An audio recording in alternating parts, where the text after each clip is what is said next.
ప్రార్థించే అనుభవం కావాలి. ఎంత ప్రార్థన చేసినా, ఎంతసేపు ప్రార్థన చేసినా, ఎన్ని గంటలు ప్రార్థన చేసినా ఆ ప్రార్థన యేసు నామములోనే చేయాలి. యేసు నామములోనే ఆ ప్రార్థన ముగించాలి. దేవునికి స్తోత్రం చెప్పండి గట్టిగా. రెండు చేతులు ఎత్తి స్తోత్రం చెప్పు.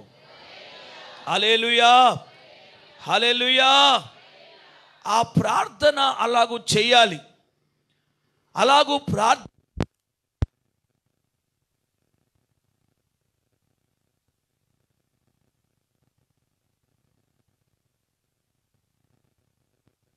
హల్లెలూయా, హల్లెలూయా. ఆ ప్రార్థన దేవుడు ఆలకిస్తాడు. కనుక ప్రార్థన యేసు నామములో ప్రార్థన చేయాలి.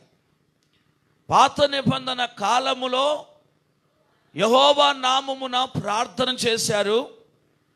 క్రొత్త నిబంధన కాలములో క్రొత్త నిబంధన సంఘము యొక్క అనుభవము యేసు నామములో ప్రార్థించే అనుభవముగా ఉండాలి.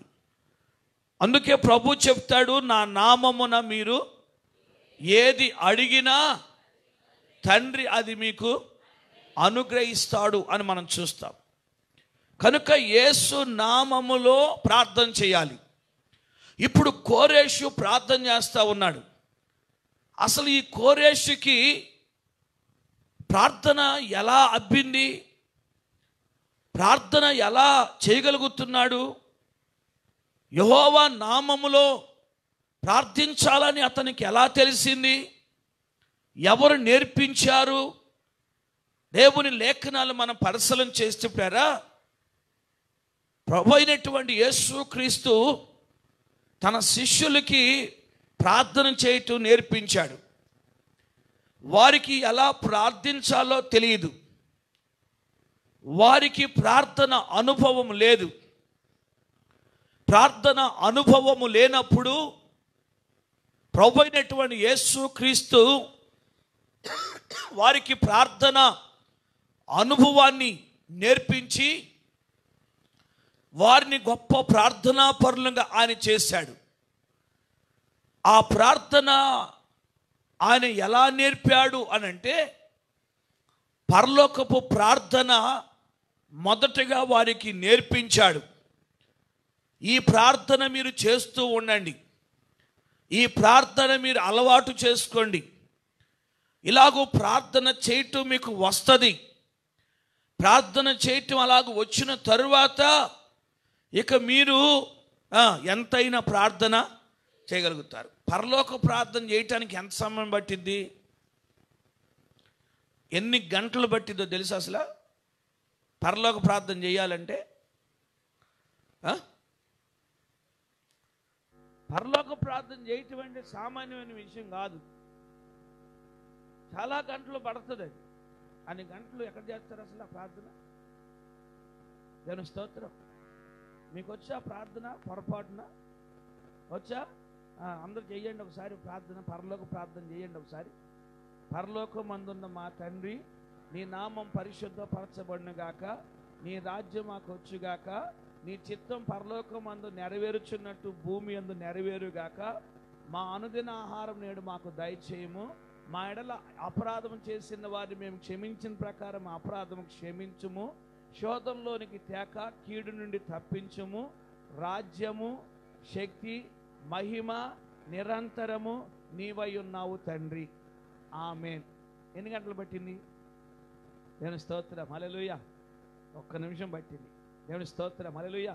కొంతమంది ఎంత నిదానంగా కూడా చేయరు. పరలోకమందు మా తండ్రి, నీ నామం పరిశుద్ధపరచబడిన రాజ్యం వచ్చును గాక, ఆమేన్ అంటారు. యేసు రక్తమే, హల్లెలూయా. ఆ పరలోక ప్రార్థన చేయడానికి ఎంత సమయం పట్టింది ఏమండి? అది ఎందుకు నేర్పించాడంటే, ముందు అసలు ప్రార్థన అలవాటు అవ్వటానికి నేర్పించాడు. ప్రార్థన ఎలా చేయాలో నీకు అలవాటు అవుతుంది. ముందు ఇక్కడ ఇది మొదలు పెడితే ఇక ఆ తర్వాత మాటలన్నీ నువ్వే వల్లించగలుగుతావు, నువ్వే వివరించగలుగుతావు. ఇక ఆయనకి ఎన్ని పేర్లైనా పెట్టగలుగుతావు. ఆయన చేసే కార్యాలు ఎన్నైనా జ్ఞాపకం చేసుకోగలుగుతావు ప్రార్థనలో. దేవుని స్తోత్రం, హల్లెలూయా. కనుక ఇది ఒక్క నిమిషం ప్రార్థనే, పరలోక ప్రార్థన. కనుక ఎల్లకాలం ఆ ఒక్క నిమిషం ప్రార్థన చేసి దేవునికి స్తోత్రం ఆమేన్ అని సరిపెట్టుకోవటం కాదు. దేవుని స్తోత్రం. గంటల తరబడి ప్రార్థన ఎప్పుడు చేస్తావు నువ్వు దేవుని సన్నిధిలో? హల్లెలూయా. గంటల తరబడి విజ్ఞాపన ఎప్పుడు చేస్తావు? నీకు అనుభవం రావాలి. దేవుని స్తోత్రం. హల్లెలూయా, హల్లెలూయా. ఏమండి, యేసయ్య ప్రార్థన నేర్పించాడు, వారిని వృద్ధి చెందమన్నాడు, మీరు నేర్చుకోండి, మీరు బలపడండి అని చెప్పేసి అన్నాడు. దేవుని స్తోత్రం. హల్లెలూయా. 3.5 సంవత్సరాల తర్వాత మళ్ళా ప్రార్థన చేపిస్తే నిద్రపోయాడు. దేవుని స్తోత్రం. హల్లెలూయా. ఏమండి, 3.5 సంవత్సరాలు ఆయన సేవా పరిచయం 3.5 సంవత్సరాలు కదా. అప్పుడు మళ్ళా గెత్సేమనే వనంలో ప్రార్థన చేయమంటే అందరూ ఏం చేస్తున్నారు? దేవుని స్తోత్రం. హల్లెలూయా. ఇది నేర్చుకున్నారు, ప్రార్థనలో నిద్రపోవటం నేర్చుకున్నారు. దేవుని స్తోత్రం. గంటల తరబడి ప్రార్థన చేసే అనుభవం వారికి రాలేదు. దేవుని స్తోత్రం. హల్లెలూయా. అయితే ప్రభువునందు పేర ప్రార్థన దేవుడు మొదటగా శిష్యులకు నేర్పించాడు, ప్రార్థనలో బలపడమన్నాడు. అయితే గెత్సేమనే వనములో ప్రార్థన చేయలేకపోయారు కానీ, నిద్రపోయారు కానీ, ప్రభు వచ్చి వారిని అంటాడు, ఒక్క గడియ కూడా మీరు మేలుకొని ప్రార్థన చేయలేరా అని అన్నాడు. దేవుని స్తోత్రం. హల్లెలూయా. ఏమంటే ఒక్క గడియ కూడా, గడి అంటే ఎంత? గడి అంటే ఎంత అండి? యేసు రక్తమే. హల్లెలూయా. అయోమయంగా చూడబాకండి. గడి అంటే 3 గంటలు, రోజుకి 4 గంటలు ఉంటాయి. ఒక రాత్రికి ఎన్ని గడియలు ఉంటాయి? 4 గడియలు ఉంటాయి. దేవుని స్తోత్రం చెప్పండి గట్టిగా. గడియకు వచ్చి 3 గంటలు. అర్థమైందా? దేవుని స్తోత్రం. హల్లెలూయా. అంటే ఇప్పుడు ప్రార్థన ఒక గడియ కూడా చేయలేకపోయారంటే 3 గంటలు కూడా మీరు ప్రార్థనలో ఉండలేకపోయారు అని అడుగుతున్నాడు ఆయన. యేసు రక్తమే. హల్లెలూయా. చాలామంది అనుకున్న గంట అనుకుంటారు. దేవుని స్తోత్రం. గడి అంటే గంట కాదు, 3 గంటలు. ఒక గడియకు వచ్చి ఎన్ని గంటలు? 3 గంటలు. 3 గంటల సేపు ప్రార్థన చేయాలి. దేవుని స్తోత్రం. హల్లెలూయా. ఆ ప్రభు వచ్చి వాళ్ళని చూసేసరికి నిద్రపోతుంటే వాళ్ళని లేపంటాడు, ఒక్క గడియ కూడా మీరు మేలుకొని ప్రార్థన చేయలేకపోతున్నారే, 3 గంటలు కూడా ఓపికగా ఉండలేకపోతున్నారే. దేవుని స్తోత్రం. హల్లెలూయా, హల్లెలూయా అని ఎంతగానో ప్రభు అక్కడ బాధపడినట్లుగా మనం చూస్తాం. అయితే ప్రభు అయినటువంటి యేసుక్రీస్తు చనిపోయి పునరుద్ధరణై తిరిగి లేచి వెళుతూ ఆయన మీరు యెరూషలేము నుండి వెళ్ళక మీరు యెరూషలేములోనే ఉండి మీరు తండ్రి చేత పొందిన వాగ్దానం కొరకు కనిపెట్టండి అని చెప్పినప్పుడు ఇక అక్కడ ఎన్ని గంటలు పట్టిందో తెలియదు. ఇక దేవుని స్తోత్రం. హల్లెలూయా. ఏమండి, ప్రభు చెప్పాడు, పరలోకానికి వెళ్ళిపోయాడు. వీరందరూ మేడగదిలో 120 మంది కూడుకున్నారు, ప్రార్థన చేయటం మొదలు పెట్టారు. వాళ్ళు మొదలు పెట్టగానే రాలా పరిశుద్ధాత్మ. దేవుని స్తోత్రం చెప్పండి. హల్లెలూయా. వారు మొదలు పెట్టగానే, వారు కూడుకోగానే వచ్చి పరిశుద్ధాత్మ వారి మీద దిగలేదు. వారు కనిపెడతా ఉన్నారు. ఎన్ని గంటలు కనిపెట్టారో, ఎన్ని రోజులు కనిపెట్టారో అక్కడ రాయబడలేదు. కానీ పెంతెకొస్తు పండుగ దినాన మాత్రం ఆ పరిశుద్ధాత్మ వారి మీదకి దిగి వచ్చినట్లుగా చూస్తాం. స్తోత్రం చెప్పండి గట్టిగా. హల్లెలూయా. ఇప్పుడు అలవాటు పడ్డారు, వారు గంటల సేపు ప్రార్థన చేయటానికి వారు అలవాటు పడ్డారు. దేవుని స్తోత్రం. కనుక ప్రభునందు పేర ఇప్పుడు ఈ అనుభవాన్ని అలవర్చిన వాడు ఎవరు అని అంటే మన ప్రభు అయినటువంటి యేసుక్రీస్తే. అలాగే కోరేషు కూడా ఒక అన్యుడైనటువంటి కోరేషుకి ఇప్పుడు ప్రార్థన అనుభవం ఎలా వచ్చింది, ఎవరు నేర్పారు, ఎవరు మాట్లాడారు ఇలా ప్రార్థన చేయాలని చెప్పేసి మనం పరిశీలన చేస్తే ఆ దేవుడే, యెహోవా దేవుడే కోరేషుకి ఆ ప్రార్థన అనుభవాన్ని నేర్పించుంటాడు. కోరేషుకి ఆ ప్రార్థన అనుభవాన్ని నేర్పించి ఉంటాడు. నా నామమున ప్రార్థించువాడు సూర్యోదయ దిక్కు నుండి వచ్చుచున్నాడని ఇంత గొప్ప సాక్ష్యం దేవుడు ఇవ్వటానికి కారణం ఏంటంటే అతని దేవుడు సిద్ధపరిచాడు, అతని దేవుడు అలవర్చాడు. ఉత్తరపు గాలి చేత, పరిశుద్ధాత్మ వర్షము చేత తడిపి, పరిశుద్ధాత్మ చలి చేత వణికించి, పరిశుద్ధాత్మ తుఫాను చేత కదిలించి అతన్ని ప్రార్థనా పరునిగా దేవుడు సిద్ధపరిచాడు. స్తోత్రం. హల్లెలూయా. దేవుని ఆత్మ ద్వారా దేవుడి కార్యాన్ని జరిగించాడు. స్తోత్రం చెప్పండి గట్టిగా. హల్లెలూయా. కనుక ప్రభునందు పేర ఇప్పుడు కోరేషు ఒక ప్రార్థనా పరుడయ్యాడు. దేవుడే అతనికి ప్రార్థన నేర్పిస్తే ఇప్పుడు ఒక ప్రార్థనా పరుడుగా ఇశ్రాయేలు కొరకు వచ్చాడు. ఇశ్రాయేలీల్లో ఇప్పుడు ప్రార్థన లేదు. వాస్తవంగా ఇశ్రాయేలీలు ప్రార్థన చేయలేకపోతున్నారు. ఎక్కడున్నారు ఇశ్రాయేలు? కోరేషు వచ్చినప్పుడు, కోరేషు రాజు అయినప్పుడు, సూర్యోదయ దిక్కు నుండి కోరేషు వచ్చినప్పుడు ఇశ్రాయేలు ఎక్కడున్నారు? అసలు బబులోను చెరలో ఉన్నారు. ఈ బబులోను చెరలో ఉన్నటువంటి ఇశ్రాయేలు యొక్క అనుభవం ఏంటో తెలుసా?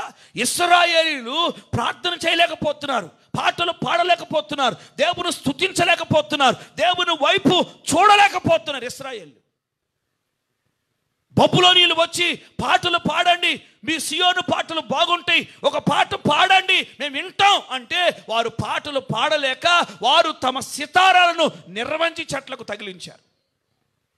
దేవుని స్తుతించలేని స్థితిలో, ప్రార్థించలేని స్థితిలో, పాటలు పాడలేని స్థితిలో, దేవుని ఆరాధించలేని స్థితిలో ఇశ్రాయేలు ప్రజలు ఉన్నప్పుడు ఒక ప్రార్థనా పరుడుగా కోరేషు వారి మధ్యలోనికి వస్తే, ఇప్పుడు ఆ ప్రార్థనా పరుడుగా కోరేషు వచ్చి అతను ప్రార్థన చేస్తుంటే, ప్రభును స్తుతిస్తుంటే, ఇప్పుడు ఇశ్రాయేలీయులు రేపబడ్డారు.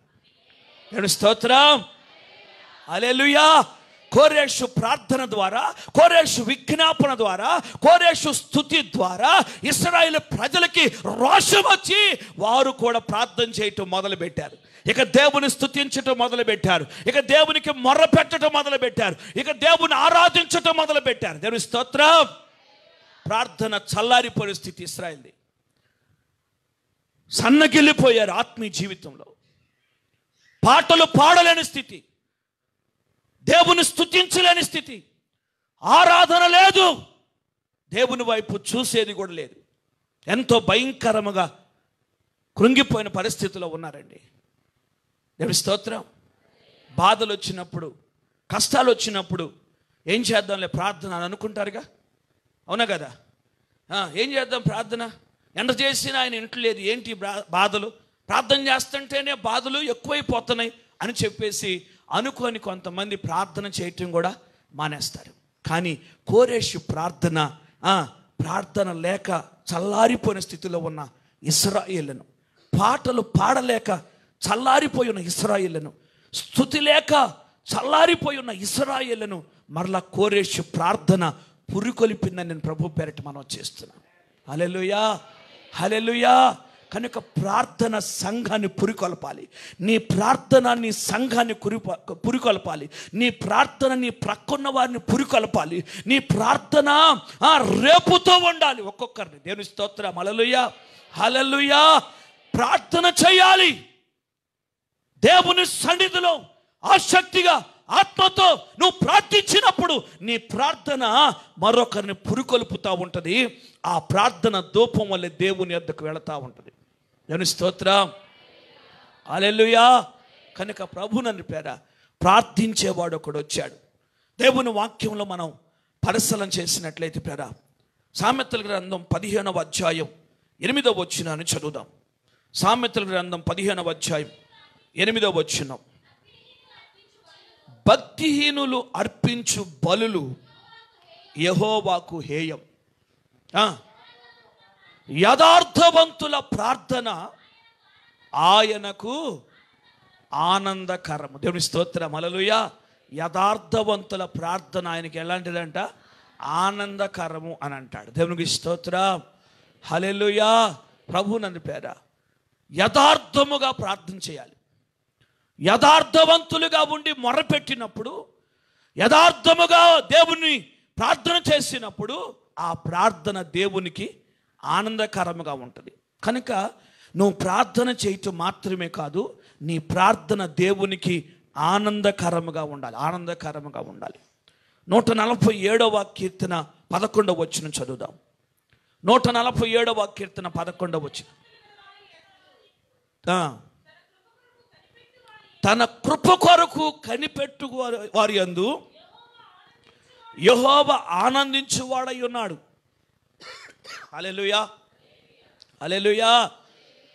కృప కొరకు కనిపెట్టేవారు ప్రార్థనలో దేవుని ప్రార్థిస్తూ, ధ్యానిస్తూ, స్తుతిస్తూ కృప కొరకు కనిపెట్టే వారి ఎడల ఆయన ఆనందించువాడుగా ఉన్నాడు, ఆనందిస్తాడు. నువ్వు దేవుని సన్నిధిలో కనిపెడుతుంటే, ప్రార్థన చేస్తుంటే, దేవునికి నువ్వు మొరపెడతా ఉంటే నీ యందు దేవుడు ఆనందిస్తాడు అని ప్రభు పేరిట మనం చేస్తున్నాం. దేవునికి స్తోత్రం, హల్లెలూయా.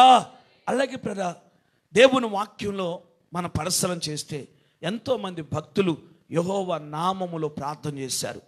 ఆదికాండం 13వ అధ్యాయం 4వ వచనములో అబ్రహాము ప్రార్థించినట్లుగా మనం చూస్తాం. చదవదు. 26వ అధ్యాయం 25వ వచనంలో ఇస్సాకు ప్రార్థన చేసినట్లుగా మనం చూడగలుగుతాం. అలాగే ఇలాంటి ప్రార్థన అనుభవం, అలాగే యోహాను సువార్త 10వ అధ్యాయం 12వ వచనంలో కూడా ప్రార్థించిన అనుభవాలు మనకు కనబడుతూ ఉంటాయి. అలాగే మనం పరిశీలన చేస్తే మరి అపోస్తుల కార్యగ్రంథం 9వ అధ్యాయం 11వ వచనంలో ఇదిగో అతడు ప్రార్థన చేస్తున్నాడు అని సౌలు గూర్చి వ్రాయబడినట్లుగా మనం చూస్తున్నాం. అలాగే 10వ అధ్యాయం అపోస్తుల కార్యగ్రంథం 10వ అధ్యాయం 2వ వచనంలో కొర్నేలి ప్రార్థిస్తున్నాడు, ఎల్లప్పుడూ ప్రార్థించేవాడుగా ఉన్నాడు అని దేవుని వాక్యలు మనం చూస్తున్నాం. కనుక ప్రార్థించే అనుభవం కావాలి. అపోస్తులైన పౌలు తెస్సలోనికీయులకు రాసిన మొదటి పత్రిక 5వ అధ్యాయం 17వ వచనం చదవండి ఒకసారి. తెస్సలోనికీయులకు రాసిన మొదటి పత్రిక, తెస్సలోనికీయులకు రాసిన మొదటి పత్రిక 5వ అధ్యాయం 17వ వచనం. ప్రతి విషయమందు కృతజ్ఞతాస్తుతులు చెల్లించుడి, ఇలాగు చేయుట యేసుక్రీస్తునందు మీ విషయములలో దేవుని చిత్తము. ఆత్మను ఆర్పకుడి, ప్రవచించుట నిర్లక్ష్యము చేయకుడి, సమస్తమును పరీక్షించి మేలైన దాన్ని చేపట్టండి. దేవుని స్తోత్రం, హల్లెలూయా. ఏమండి, ఎల్లప్పుడూ ప్రతి విషయంలో దేవునికి కృతజ్ఞతాస్తుతులు చెల్లించాలి. దేవుని స్తోత్రం, హల్లెలూయా. కృతజ్ఞతాస్తుతులు చెల్లించాలి, దేవుని నామాన్ని ఎంతైనా మహింపరచాలి. అలాగే 116వ కీర్తనలో మనం చూస్తే దావీదు అంటాడు 13వ వచనం 17వ వచనం, ఆ కీర్తన అంతా కూడా మనం పరిశీలన చేస్తే అక్కడ ప్రార్థన చేస్తున్నాడు. రక్షణ పాత్రను చేత పట్టుకొని ప్రార్థన చేస్తానని, జనులందరి ఎదుట ప్రార్థన చేస్తానని, యెహోవా మందిరావరణలో ప్రార్థన చేస్తానని, ఆయనకు కృతజ్ఞతాస్తుతులు చెల్లిస్తానని అక్కడ దావీదు చెప్తున్నట్లుగా లేఖలో చూస్తున్నాం. కనుక ప్రభువుని ప్రార్థన అనుభవం ఎంతైనా అవసరం. ఇప్పుడు దేవుడు ప్రార్థనలో చల్లారిపోయి ఎంతగానో కృంగిపోయి చీకటిలో, అంధకారంలో, చెరసాల్లో, బంధకాల్లో ఉన్నటువంటి బబులోను చెరలో ఉన్నటువంటి ఇశ్రాయేలును బలపరచడానికి, ధైర్యపరచడానికి, వారిని పురికొల్పటానికి ప్రార్థనాపరునిగా దేవుడు కోరేషును సిద్ధపరిచి ఇశ్రాయేలు యొద్దకు పంపించాడు. దేవుని స్తోత్రం, హల్లెలూయా. కనుక కోరేషు ఒక ప్రార్థనాపరుడుగా ఉన్నాడు. ఈ ప్రార్థన అనుభవము మనకి ఎంతైనా అవసరమని, ప్రార్థన అనుభవాన్ని కలిగి మనము దేవుని సన్నిధిలో ప్రార్థన చేస్తున్నప్పుడు మనం దేవుని సన్నిధిలో ఆసక్తిగా ప్రార్థన చేయాలి. అలాగే మన ప్రార్థన మరొకరిని పురికొల్పాలి, ప్రోత్సహించాలి. అటు అనుభవం కావాలి. క్రొత్త నిబంధన సంఘం లేక ఆదిమ సంఘం 120 మంది మేడగదిలో కూడుకొని ఎలాగూ పరిశుద్ధాత్మ అభిషేకం పొందుకునే వరకు ఎలాగో కనిపెట్టి ప్రార్థించారో అలాగూ దేవుని సన్నిధిలో కనిపెట్టి ప్రార్థన చేయాలి. పొందుకునే వరకు, నీ విజ్ఞాపన ఏంటో, నీ సమస్య ఏంటో అది తీరే వరకు, నీ విజ్ఞాపన ఏంటో అది నెరవేరే వరకు, నీ అవసరత ఏంటో అది తీర్చబడే వరకు, నీవు అడిగింది అది నువ్వు పొందుకునే వరకు నీవు దేవుని సన్నిధిలో ప్రార్థన చేయటం మానుకోవద్దు. దేవుని స్తోత్రం, హల్లెలూయా. దేవుని వాక్యులు మనం చూస్తాం. మెలకువగా ఉండి ప్రార్థన చేయాలని, విశ్వాసంతో ప్రార్థన చేయాలని, ఎడతెగక ప్రార్థన చేయాలని, కన్నీటితో ప్రార్థన చేయాలి. ఇలాగ ప్రార్థన చేసే రకాలు ఎన్నో అనుభవాలు మనం చూస్తూ ఉన్నాం. అయితే ఏది ఏమైనా నువ్వు చేసే ప్రార్థన అది దేవుని సన్నిధికి చేరాలి. నిన్ను చూసి దేవుడు ఎంతైనా మెచ్చుకోవాలి. పరమగీతం గ్రంథంలో మనం చూస్తాం, అరణ్య మార్గమున ధూమ స్తంభం వలె కనబడుతున్న ఈమె ఎవరు అంటాడు. ఏమండి, షోలమితి పెళ్లి కుమార్తె లేక సార్వత్రిక సంఘం ఎలా కనబడుతుందంటే ఒక ధూమ స్తంభం వలె కనబడుతూ ఉందంట. దేవుని స్తోత్రం, హల్లెలూయా. ధూమ స్తంభం, ధూమము అంటే పొగ. ఏమండి, ఒక పొగ స్తంభం లాగా, ఒక పొగగొట్టం లాగా కనబడుతుంది. ఒక కంపెనీకి, ఒక ఫ్యాక్టరీకి ఒక పొగగొట్టం ఉంటే ఆ గొట్టంలో నుండి ఎలాగో పొగ పైకి వస్తూ ఉంటుందో అలాగే ఒక విశ్వాసి దేవుని యొక్క సంఘములో, దేవుని స్తోత్రం, హల్లెలూయా, హల్లెలూయా, మనము సంఘానికి, దేవుని మందిరానికి పొగగొట్టాలుగా ఉండాలి. దేవుని స్తోత్రం, హల్లెలూయా. పొగ వస్తూ ఉండాలి, ధూపం వేస్తూ ఉండాలి, ప్రార్థన చేస్తూ ఉండాలి. ఈ ధూపం లేస్తున్నప్పుడు నీ ప్రార్థన చూసి ఆయన ఆశ్చర్యపోతాడు. ఎవరీమే? దేవుని స్తోత్రం, హల్లెలూయా. అరణ్య మార్గములో కూడా, అంటే అరణ్యం అంటే శ్రమలకు సూచన, శ్రమల్లో కూడా, కష్టాల్లో కూడా, బాధల్లో కూడా ఇంత ప్రార్థన చేస్తుంది, ఇంత కన్నీరు కారుస్తుంది, ఇంతగా ధూపం వేస్తూ ఉంది, ఎవరిమే అని ఆయన ఆశ్చర్యపోతున్నాడు. కనుక ప్రభువుని ప్రేర ఈ యొక్క మధ్యాహ్న సమయంలో మనము కూడా జ్ఞాపకం చేసుకొని, ఒక అన్యుడైనటువంటి కోరేషు ప్రార్థనాపరుడుగా ఉన్నాడని దేవుడు ఎలా సాక్ష్యం ఇచ్చాడో, అలాగే నిన్ను గూర్చి నన్ను గూర్చి మన ప్రభు అయిన దేవుడు సాక్ష్యం ఇవ్వాలి. దేవుడి స్తోత్రం, హల్లెలూయా హల్లెలూయా. ప్రార్థనాపరులను సాక్ష్యం ఇవ్వాలి. ఇదిగో దేవుడు మన ప్రార్థన చేస్తున్నప్పుడు మన ప్రార్థన అంగీకరించాలి, మన ప్రార్థన దేవుడికి ఆనందకరంగా ఉండాలి, మన ప్రార్థనకు ప్రభువే జవాబు దయచేయాలి. దేవుని స్తోత్రం. కనుక అలాంటి ప్రార్థన పరులముగా దేవుని సందులో మనం సిద్ధపడదాం. అట్టి కృప దేవుడు మనకు దయచేయను గాక. హల్లెలూయా. ఇట్టి అనుభవాన్ని దేవుడు మనకి ఇవ్వటానికి మన ప్రభు అయినటువంటి యేసుక్రీస్తు గొప్ప ప్రార్థన అనుభవాన్ని, మాదిరిని మనకు చూపించాడు. ఆయన పగలంతా పరిచర్య చేసేవాడు, రాత్రికి ఒలీవల కొండకెళ్ళి రాత్రంతా ప్రార్థన చేసేవాడు. హల్లెలూయా. ఆయన ప్రార్థన అనుభవం. అలాగే గెత్సేమనే వనంలో మనం చూస్తే ఆయన ప్రార్థన అనుభవం ఎలా ఉందంటే, ఆయన మహారోదనముతోనూ కన్నీటితోనూ ఆయన ప్రార్థన చేశాడు. ఆయన చెమట రక్త బిందువులుగా మారునంతగా ప్రార్థన చేశాడు. దేవుని స్తోత్రం, హల్లెలూయా. ఎంత ప్రార్థన చేశాడో, ఎంత ప్రార్థన అనుభవాన్ని కలిగి ఉన్నాడు చూడండి. అంత ప్రార్థన మాదిరిని ప్రభు అయిన యేసుక్రీస్తు మనకు చూపించాడు. హల్లెలూయా. కనుక మనము కూడా అలాగ సిద్ధపడదాం. ప్రభా, నా కొరకు ఎంతగానో ప్రార్థించావు, రాత్రంతా ప్రార్థించిన అనుభవం, మెలకువ కలిగి ప్రార్థించిన అనుభవం, విశ్వాసంతో ప్రార్థించిన అనుభవం, శ్రమలు తొలగిపోవాలని ప్రార్థించిన అనుభవం, అద్భుతాలు జరగాలని ప్రార్థించిన అనుభవం. అయ్యా, ఎంతైనా గెత్సేమనే వనములో ప్రభా మహారోదనముతో కన్నీటితో ప్రార్థించిన అనుభవం, చెమట రక్త బిందువులుగా మారే అంతవరకు ప్రార్థించిన అనుభవం నీదేనయ్యా. ఎంత గొప్ప ప్రార్థనాపరుడవయ్యా, నాకు మాదిరి చూపించావు. నేను కూడా అలాంటి అనుభవంలో ఉండాలి. నన్ను కూడా ప్రార్థన ఆత్మతో నన్ను సిద్ధపరచయ్యా. నీ ప్రార్థన ఆత్మతో నన్ను అభిషేకించయ్యా. నీ ప్రార్థన ఆత్మతో నన్ను అభిషేకించి నన్ను ప్రార్థనాపరునిగా చేయయ్యా, నన్ను ప్రార్థనాపరులుగా చేయయ్యా. నా మోకాళ్ళు నీ సన్నిధిలో వంగాలి, నా నాలుక నేను స్తుతించాలి, నిత్యము ప్రార్థించే అనుభవం నాకు దయచేయి. విశ్వాసముతో, కన్నీటితో, మెలకువతో ప్రార్థించే అనుభవం నాకు దయచేయ్యా అని దేవుని సన్నిధిలో ప్రార్థన చేసి సిద్ధపడు. ఆ ప్రార్థన ఆత్మ దేవునికి దయచేయను గాక, ఆ ప్రార్థన అభిషేకాన్ని దేవునికి దయచేయను గాక, గంటల తరబడి ప్రార్థన చేయుదము గాక. హల్లెలూయా. అట్టి కృప దేవుడు మనకు దయచేయను గాక. దేవుడి మాటలు దీవించి ఆశీర్వదించును గాక. అందరు తల్ల వంచండి, కళ్ళు మూసుకొనండి. చెప్పబడిన వాక్యాన్ని బట్టి ఒక నిమిషం పాటు దేవునికి స్తుతులు చెప్దాం, ప్రభుని స్తుతిద్దాం. Praise the lord. Hallelujah hallelujah. అందరూ కూడా దేవునికి స్తుతులు చెప్తూ ఈ వర్తమానం వింటున్నటువంటి వాళ్ళారా, ఒక అన్యుడైనటువంటి కోరేషు ఎలా ప్రార్థనాపరుడుగా ఉన్నాడో మన జీవితంలో కూడా ఈ అనుభవాన్ని మనం చూడాలి. ప్రార్థన అనుభవాన్ని మనం చూడాలి. ప్రార్థన జీవితాన్ని మనం అనుభవించాలి. ప్రభా, నీ ప్రార్థన ఆత్మతో నింపయ్యా, నీ ప్రార్థన అభిషేకాన్ని నాకు దయచేయ్యా. నా జీవితంలో ప్రార్థన లేదయ్యా, చల్లారిపోయే స్థితిలో ఉన్నాను, ప్రార్థన లేని స్థితిలో ఉన్నాను, మొర్రపెట్టలేని స్థితిలో ఉన్నాను, నిన్ను అడగలేని స్థితిలో ఉన్నాను. నన్ను క్షమించయ్యా, ప్రార్థనాత్మతో నన్ను నింపయ్యా, నన్ను అభిషేకించయ్యా, నువ్వు గొప్ప కార్యం చేయయ్యా, కృపచూపయ్యా అని చెప్పి దేవుని సన్నిధిలో ప్రార్థన చేద్దాం. అందరూ మొరపెట్టండి. ఈ మధ్యాహ్న సమయంలో నువ్వు ప్రార్థన చేస్తే నీ ప్రార్థన దేవుడు ఆలకిస్తాడు. యథార్థముగా ప్రార్థన చేయి. యథార్థవంతుల ప్రార్థన ఆయనకు ఆనందకరంగా ఉంటుందండి.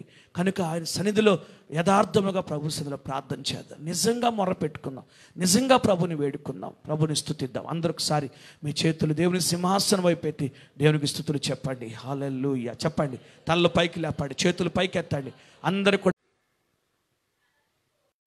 ప్రకటించు ఒకరిని నేనే పంపితిని. స్తోత్రం చెప్పండి గట్టిగా. హల్లెలూయా హల్లెలూయా. వర్తమానం ప్రకటించు ఒకరిని నేను పంపాను అని అంటాడు. ఎవరికి వర్తమానం? బంధకాల్లో, శ్రమల్లో, కష్టాల్లో, ఇబ్బందుల్లో, చెరసాల్లో ఉన్నటువంటి, బబులోను చెరను అనుభవిస్తున్నటువంటి ఇశ్రాయేలులకు వర్తమానము ప్రకటించాలని దేవుడు కోరేషును సిద్ధపరిచి కోరేషుకి వర్తమానము చెప్పి, ఇదిగో నీ వెళ్ళి ఈ వర్తమానం ఇశ్రాయేలుకి ప్రకటించాలని దేవుడు కోరేషుని పంపించాడు. ఇప్పుడు ఈ మాటను బట్టి మనం పరిశీలన చేస్తే కోరేషు వర్తమానము ప్రకటించువాడు అని మనం గ్రహించాలి. వర్తమానము అంటే దేవుని యొక్క మాటను ప్రకటించేవాడు అని అర్థం. వర్తమానం అంటే దేవుని యొక్క సందేశాన్ని లేక దేవుని యొక్క మాటను ప్రకటించేవాడు అని అర్థం.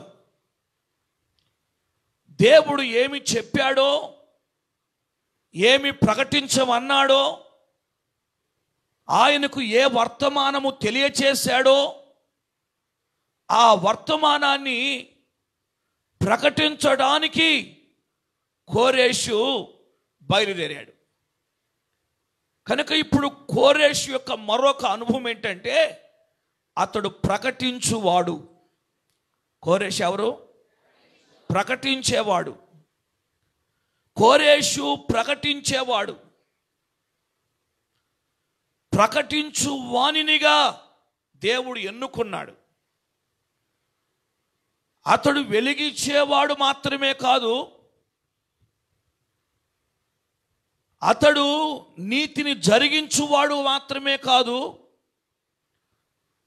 అతడు ప్రార్థన చేసేవాడు మాత్రమే కాదు, ఇతడు ప్రకటించేవాడుగా కూడా ఉన్నాడు. ప్రకటించేవాడుగా ఉన్నాడు కోరేష్. దేవుడు తన నోట ఉంచిన మాటను, దేవుడు తనకు బయలుపరిచినటువంటి మాటను ప్రకటించటానికి కోరేషు బయలుదేరాడు. దేవుని వాక్యం మనం పరిశీలన చేస్తే యెషయా ప్రవచన గ్రంథం 9వ అధ్యాయం 8-9 వచనాలు చదివిదండి ఒకసారి. ప్రభువు యాకోబు విషయమై వర్తమానము పంపగా అది ఇశ్రాయేలు వరకు దిగి వచ్చి ఉన్నది. అది ఎఫ్రాయిముకును, ఎవరికంట? షోమ్రోను నివాసులకును ప్రజలకందరికీ తెలియవలసి ఉన్నది అన్నాడు. దేవునికి స్తోత్రం, హల్లెలూయా. ప్రభువుని పేర దేవుడు ఒక వర్తమానము ప్రకటించాడు, పంపాడు అనంటే ఆ వర్తమానము ఎవరికి ప్రకటించాలో, ఆ వర్తమానం ఎవరికి చెప్పాలో దేవుడు వారి యొద్దకు వారిని పంపినప్పుడు ఆ వర్తమానం వారి కొరకు ప్రకటించాలి. దేవుడిచ్చినటువంటి వర్తమానాల్లో ప్రజలందరికీ తెలిసిన వర్తమానాలు ఉన్నాయి. ఇశ్రాయేలు వరకు మాత్రమే తెలిసిన వర్తమానాలు ఉన్నాయి. యూదా వారికి తెలిసిన వర్తమానాలే ఉన్నాయి. అలాగే అన్యజనులకు మాత్రమే తెలిసిన వర్తమానాలు ఉన్నాయి. అలాగే వ్యక్తిగతంగా ఒక్కొక్కరికి దేవుడు తెలియజేసిన వర్తమానాలు కూడా ఉన్నాయి. ఇలాగూ రకరకాలుగా దేవుడు వర్తమానము పంపించాడు. ఆ వర్తమానాలు అలాగూ ప్రజలకు అందాయి. కొన్ని సందర్భాల్లో ఒక వర్తమానం